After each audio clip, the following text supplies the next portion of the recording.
अच्छा, कैसा experience summer, ये कैसा रहा? नहीं, ग्रेट एक्सपीरियंस ऑफ कोर्स। जब टीम इस तरह की हो जिन्होंने इतनी बैक टू बैक हिट्स दी हो तो उनके साथ काम करके तो वैसे ही आपको इतना अच्छा लगता है। फिर ऑफ कोर्स एक्सपीरियंस उनका इतना हो जाता है मूवीज में, तो फॉर एक्टर्स लाइक अस हमारे लिए तो एक बहुत बड़ी बात थी। और ये वाकई मतलब आप अपने आप को बड़ा लकी भी कंसीडर कर रहे हो कि पहली फिल्म और वो भी फिजा और नबील के साथ। हाँ, मतलब great people to work with. अच्छा, मुझे बताएं, ये जो आज ईद का दिन है, आप लोग यूजुअली कैसे सेलिब्रेट करते हैं आशिर?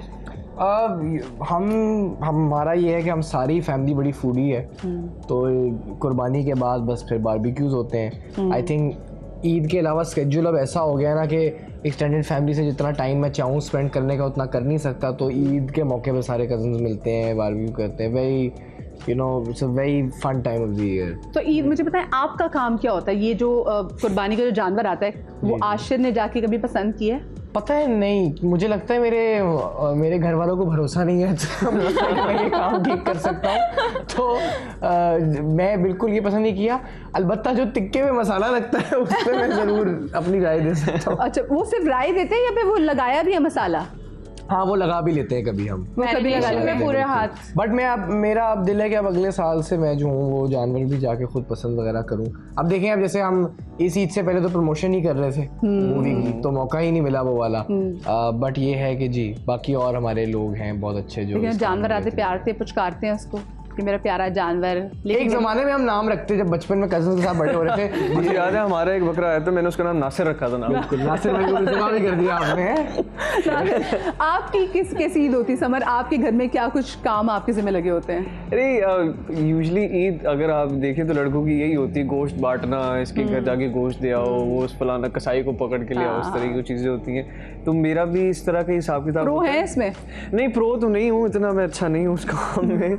और वही वाली बात है, मेरे घर वाले भी मुझ पे इतना एतबार नहीं करते कि मैं इस तरह की कोई चीज़ करूँ। ये घर वाले एतबार नहीं करते या वो लाडो पिट्टे बच्चे होते हैं ना कि घर वाले कहते हैं ना इनको नहीं बकरे को हाल लगेंगे, जर्म्स बच्चों को लग जाएंगे, नहीं बाहर धूल में खेलेंगे। नहीं, ये वाले सारे नहीं है, पर इट्स जस्ट कि हम इस काम में इतने कच्चे हैं, कहते हैं कि तुम उधर ही रह जाओ, उधर दूर हट जाओ। इस काम में भी नाबालिग हैं। कितनी अच्छी सी बात की, इस काम में भी है नाबालिग है। आपकी ईद कैसी गुजरती मुझे बताएं? मम्मा की हेल्प करते हुए और उसके बाद फैमिली के साथ टाइम स्पेंड, बिकॉज वही वाली बात आशिर की कि एक्सटेंडेड फैमिली से इतना मिलना जुलना नहीं हो पा रहा था बिकॉज ऑफ वर्क, तो फिर ईद पे सारे कजन्स मिलते हैं। अच्छा, फिर मिलना मिलाना ही होता है, तैयार होना होता है, या फिर आप भी जैसे वो कहते हैं ना कि लड़कियां भी आजकल उनको बहुत शौक है कि घर में अच्छा जानवर आना चाहिए और उसकी देखभाल भी करती हैं? नहीं, मेरा जानवर से तो बिल्कुल ही दूर रहती हूँ मैं, बिकॉज मुझे अटैचमेंट बहुत जल्दी हो जाती है। यानी कि आप बिल्कुल होंगी कि मैं बिल्कुल हो जाती है, नहीं कुर्बानी नहीं करो इसको, तो रख लो घर में या कुछ, तो फिर मेरा slaughtering the goat।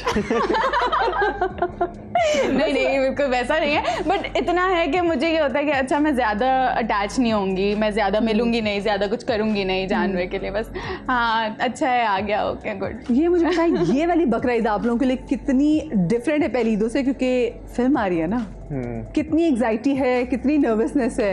I think बहुत। आशिर की तो खैर दूसरी फिल्म है ये मेरी, बिल्कुल। और मेरी आई थिंक हमारा एक रिचुअल रहा है कि ज़्यादातर ईदों पे अगर मेरी नहीं तो घर वालों की कोई ना कोई मूवी आ रही होती है, तो एक बड़ा ही एक ईद की एक्साइटमेंट अलग होती है और एक कैलकुलेशंस और मूवी बिजनेस बात अलग चल रही होती है। इस बार हम खुद इन्वॉल्व है, हमारी खुद की मूवी है, but you know it's very exciting. Eid पे ऑडियंसेस पाकिस्तान में बहुत क्राउड में निकलती हैं मूवीज़ देखने के लिए, तो इट्स वेरी एक्साइटिंग कि इतने सारे लोग आपका काम फाइनली जो आपने मेहनत से किया है वो देखने जा रहे हैं। आई थिंक हम कुछ सिनेमा विजिट्स भी अभी करेंगे तो ऑडियंस रिएक्शन भी देखने को मिलेगा। हाँ बिल्कुल बिल्कुल, तो that will be fun as well.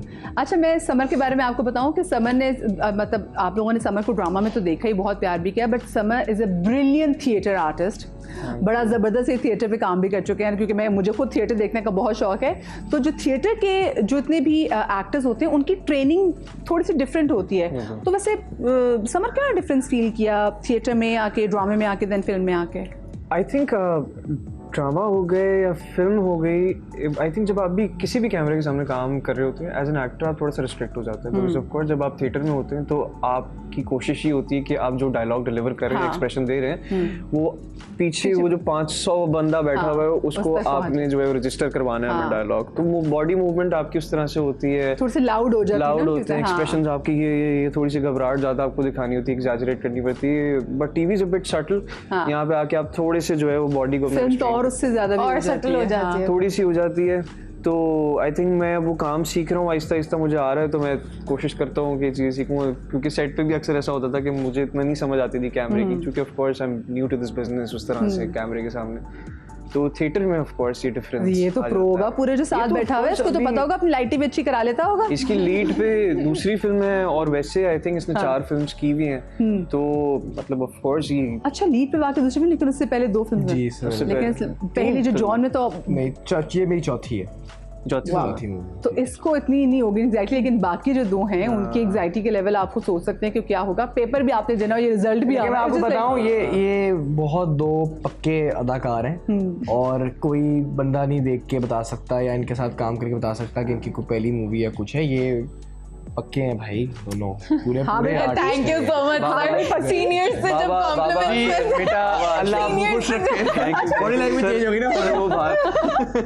Seniors से जब कॉम्प्लीमेंट्स मिलते हैं बहुत अच्छा लगता है। बहुत ये दोनों अब क्योंकि इन्होंने काम जरा साथ किया ना, तो ये आपस में बहुत जरा हंसेंगे मुस्कुराएंगे, दूसरे का हाथ मारेंगे, तो तुम्हें टेंशन नहीं होती आपस में क्या मजाक किया? हमारी नहीं मुझे लूप में ले लेते हैं लोग। वो बहुत दूर बैठी हुई है ना, वरना उसको भी ताली मिल रही हो। समझ जाती हो जो कभी आपस में जोक्स ट्रैक करे हो जाता है, समझ जाते हैं थोड़ा। अपनी मुझे नर्वसनेस का बताओ, वो लेवल क्या है? नर्वसनेस का लेवल इतना है कि I am sweating right now. मुझे बस ये लग रहा है कि लोगों को पसंद आए। बहुत मेहनत की है इन दोनों ने, बहुत मेहनत की है। मतलब इन लोगों के जब मैं बैठ के सो मुझे इतना मज़ा आ रहा था फिल्म के सेट पे कि मैं जब मेरा शॉट नहीं भी हो रहा था तब भी मैं मॉनिटर के सामने बैठी हुई थी। I used to see them, I used to be like कि अच्छा ये लोग अब क्या एक्सप्रेशन देंगे, and they were so spot on with all of their expressions and all of their dialogues. It was such a fun you know experience to be there. अब बस वही है, एंजाइटी इसी चीज़ की है कि लोग पसंद करेंगे, लोग आई होप पसंद लोग बिल्कुल पसंद करेंगे, लेकिन मुझे लगता है for the very first time मेरे ख्याल से पाकिस्तान की सिनेमा की हिस्ट्री में जो नाबालिग, वो जो एक इमेज ऐसा बन रहा है ना कि बहुत यंग जो हमारे प्रोटैगनिस्ट हैं, they very young, these lads are very young. तो आपको क्या लग रहा है कि ये सिर्फ ये नाबालिग लोग ही देख सकते हैं, बालिग अफराद की भी देखने वाली इसमें चीज़ें हैं? मुझे तो लग रहा है शायद ज़्यादा बालिग, क्योंकि आप लोगों ने पहले ट्रेलर जो टीजर जारी हुआ ना उससे हम थोड़ा सा हो गए कि ओहो। नहीं आई थिंक इतने अच्छे हैं नबील और फिज़ा अपने काम में, और उन्होंने हर जो अपनी मूवी बनाई है वो हर किस्म की ऑडियंसेस के लिए बनाई है। और इस मूवी में भी बिल्कुल वही चीज़ है कि आप अपने घर वालों के साथ भी देख सकते हैं हर चीज़। आई अंडरस्टैंड कभी कोई ट्रेलर टीजर देख के आपको लगे कि यार ये पता नहीं आप अपने फैमिली के साथ देख सकते हैं कि नहीं, but Nabeel and Fiza are very respectful towards their audiences कि वो ऐसी कोई चीज़ मूवी में ना डालें कि आप किसी के साथ देख ना सको। तो आई think it's for all audiences. अच्छा कैसे मिले उन दोनों को, मुझे ये बताओ कि वो जो रोल उन्होंने दोनों ने लिखे थे, आप लोग उनको कैसे टकराया, आप लोगों को कैसे कहते हैं रिझाया, क्या हुआ था ये बताएं। आई थिंक आशिर की उन्होंने जॉन देखी हुई थी, और आशिर का उसमें ऑब्वियसली मेरे ख्याल से नबील भाई ट्वीट किया था ये स्टेटस। नबील भाई से मेरी मुलाकात भी हुई थी जॉन के प्रीमियर वगैरह पे, उन्होंने समर का मायरी देखा हुआ था, एंड आई थिंक हमने उनसे पूछा भी था कि यू नो हमें क्यों लिया। तो उनका बड़ा अच्छा ही जवाब था कि अक्सर हम जब किसी यंग बच्चों की कहानी होती है, नाबालिग अफराद हैं यानी 15-16 साल के हैं, तो अगर आप एक 30 साल या 35 साल के एक्टर को इतना छोटा दिखाने की कोशिश करेंगे तो कहीं ना कहीं ऑडियंस को पता होगा कि गेटअप है। बट ऑलरेडी यंग एक्टर्स को लेके उनको मजीद यंग दिखाना, तो वो कैरेक्टर में बेहतर बैठेंगे, ऑडियंस ज्यादा कनेक्ट करेगी, उनसे सिंपैथाइज ज्यादा करेगी। तो आई थिंक अच्छा बेसिकली अपनी तारीफ सुनना चाह रहे थे कि आपने मैं क्यों लिया नबील भाई? नहीं मुझे लगता है, मैं ऑनेस्टली बताता हूँ इतने कम लोग होते हैं जो इस फील्ड में आते हैं। आप कुल मिला के देखें तो 50 एक्टर्स होंगे टोटल, और वो वही लोग हैं और वो जो ड्रामा में भी काम कर रहे हैं। मतलब मैं वही कह रहा हूँ ना कि अब उनको एक 20-21 साल के लड़के कास्ट करने हैं तो 4-5 ही हैं, बिकॉज लोग इस तरह अभी भी उस तरह ओपनली आके काम नहीं कर रहे, या अपनी पढ़ाई खत्म करने के बाद आते हैं। तो वो इसमें हमारा कमाल कम है, and I think it's more that we are working at this point, so we are available, we are like at this age available for this kind of stories. अच्छा आपको तो देख लेना जॉन में तो खैर बहुत ज़बरदस्त काम किया आशिर ने। आपको अभी उन्होंने मायरी देखा तो आपको अप्रोच कैसे किया? Approach I think of course वो कॉल्स होती हैं जो लोग उनके एसोसिएट्स वगैरह करते हैं, so they called me and they were like we need to set up a meeting with you, और नबील भाई मिलना चाह रहे हैं। तो नबील भाई से मुलाकात हुई, फिर उन्होंने थोड़ी बहुत कहानी मुझे जब सुनाई थी। अब जब हम पहली दफ़ा मिले वहाँ पे तो उन्होंने जो सबसे पहले कहा कि समर भाई हम एक मूवी बना रहे हैं, उसका नाम है नाबालिग अफराद। अब वो नामालूम अफराद से मिलता जुलता नाम था, तो मैंने कहा, मैं तो एक कहका लगाया, मैंने कहा यार बहुत आला। तो मैं तो वहीं बहुत पे मैंने अच्छा। कहा कि सर मैं आ रहा हूँ, आई एम ऑन बोर्ड। तो वो वाली कहानी थी। But of course the content of the film was too good कि वो प्लॉट शुरू में ही बस उन्होंने बस 5 मिनट हुए होंगे बताए हुए, आई वाज सोल्ड। मैंने कहा कि कुछ भी हो जाए तो अच्छा, ऑडिशन देने की नौबत नहीं पड़ी समय? नहीं, आई थिंक आई थिंक उनको भरोसा था भरोसा था, शायद, हाँ। गलती उन्होंने से। देख लिया होगा इस लड़के का थिएटर का काम भी।